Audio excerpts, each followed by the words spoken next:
দর্শক বন্ধুরা, আশা করছি সবাই অনেক অনেক ভালো আছেন। দেশের বাজারে চলে এসেছে নতুন একটি স্মার্টফোন ব্র্যান্ড। এই ব্র্যান্ডটির নাম ইউমিডিজি, যা মূলত একটি চাইনিজ ব্র্যান্ড। আর গত দুদিন আগে বাংলাদেশের মার্কেটে তারা 4টি স্মার্টফোন লঞ্চ করেছে।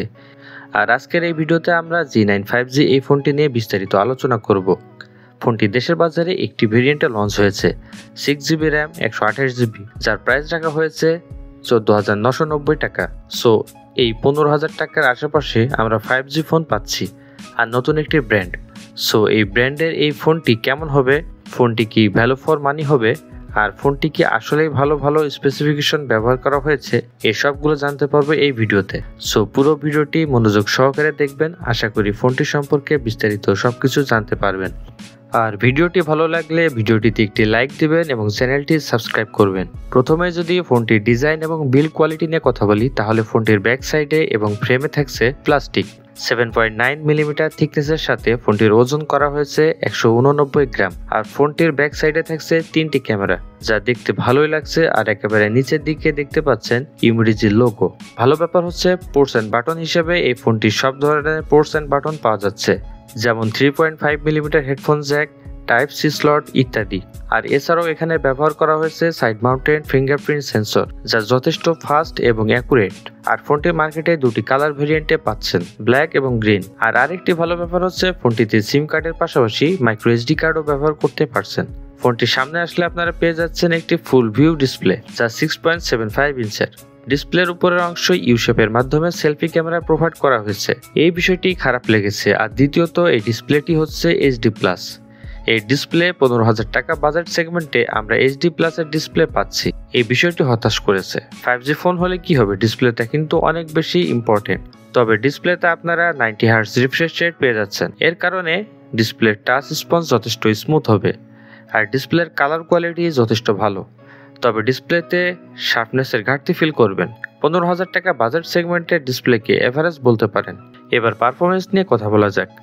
এই ফোনে থাকছে অ্যান্ড্রয়েড 14, আর চিপসেট হিসেবে থাকছে ইউনিসক T765 চিপসেট, যা 6 ন্যানোমিটার আর্কিটেকচারে তৈরি করা 5G চিপসেট। আর এই চিপসেটের পারফরমেন্সকে আপনারা মিডিয়াটেক হেলিও G9 এর সাথে কম্পেয়ার করতে পারেন। এটি 5G আর ওটি 4G, আর ইউনিসকের চিপসেট হওয়ার কারণে এই চিপসেটকে কিন্তু দুর্বল ভাববেন না। চিপসেটটা কিন্তু যথেষ্ট পাওয়ারফুল এবং ভালো চিপসেট। এবং জিপিইউ হিসাবে থাকছে Mali G57 MC2। আর এই চিপসেটের অন্তত স্কোর কিন্তু খুবই ভালো, 4,65,000-এর আশেপাশে। সো বুঝতেই পারছেন চিপসেটের পারফরমেন্সও যথেষ্ট ভালো হবে। আর 5G চিপসেট হওয়ার কারণে যখন বাংলাদেশের 5G অ্যাভেলেবেল হবে, তখন এই ফোনটি ভালোভাবে 5G ইউজ করতে পারবেন। আর যে কোনো হাই লেভেলের গেমস মিডিয়াম সেটিংসে এই ফোনটিতে ভালোভাবে রান করতে পারবেন। এছাড়াও মাল্টিটাস্কিং সহ ভিডিও এডিটিংয়ের মতো কাজগুলো খুব ভালোভাবে করতে পারবেন। পাশাপাশি ফোনটিতে ব্যাটারি ব্যাকআপও ভালো পাবেন, যেহেতু এই চিপসেট যথেষ্ট পাওয়ার এফিশিয়েন্ট 15,000 টাকা বাজেট অনুযায়ী। ফোনটিতে পারফরমেন্স সেকশন খুবই ভালো করা হয়েছে, এই বিষয়টি স্বীকার করতে হবে।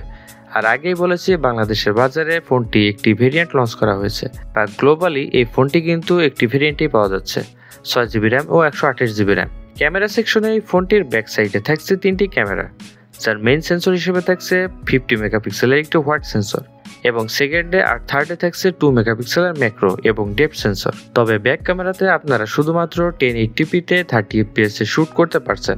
সেলফি ক্যামেরা হিসেবে থাকছে 8 মেগাপিক্সেলের সেলফি ক্যামেরা, তবে সেলফি ক্যামেরাতে 120p-তে শুট করতে পারছেন। আর প্রাইস পয়েন্ট অনুযায়ী ক্যামেরার ফটো কোয়ালিটি এভারেজ বলবো একেবারে খুব বেশি ভালো, ফটো কোয়ালিটি আশা করা ঠিক হবে না। আর এছাড়াও ফোনটিতে ওয়াইফাই, ব্লুটুথ, জিপিএস এর মতো আর অনেক ফিচার পেয়ে যাচ্ছেন।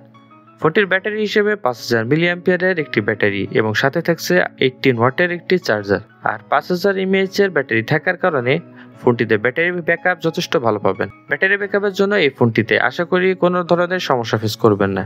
তারপরও বাংলাদেশে এটি একটি নতুন ব্র্যান্ড, নতুন ফোন, সো এই বিষয়টি দেখতে হবে। এবার কথা হচ্ছে ওভারঅল 15,000 টাকা বাজেট সেগমেন্টে এই ফোনটি আসলে কেমন হবে।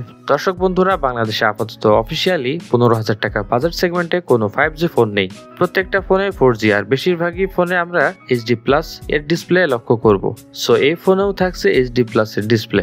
তবে ভালো ব্যাপার হচ্ছে এই ফোনটির পারফরমেন্স সেকশনে এখানে 5G পাচ্ছেন। দ্বিতীয়ত, এরকম বাজেটে যারা গেমিং করতে চান তাদের জন্য এই চিপসেটটি কাজে দিবে। আর পাশাপাশি ব্যাটারি ব্যাকআপও ভালো পাবেন। তবে ফোনটিতে কিছু ঘাটতিও লক্ষ্য করেছি, যেমন এই ফোনটিতে আইপি রেটিং দেওয়ার প্রয়োজন ছিল আর ক্যামেরা কোয়ালিটি আর একটু ইমপ্রুভ করা যেত। আশা করি ইউমিডিজি আগামীতে এই বিষয়গুলো লক্ষ্য রাখবে। তবে হ্যাঁ, সত্যি 15,000 টাকা বাজার সেগমেন্টে যারা একটি 5G ফোন নিতে চান এবং অফিসিয়াল ফোন নিতে চান তারা এই ফোনটি দেখতে পারেন। সো দর্শক বন্ধুরা, এই ছিল আজকের ভিডিওটি কেমন লেগেছে তা অবশ্যই কমেন্ট করে জানাবেন।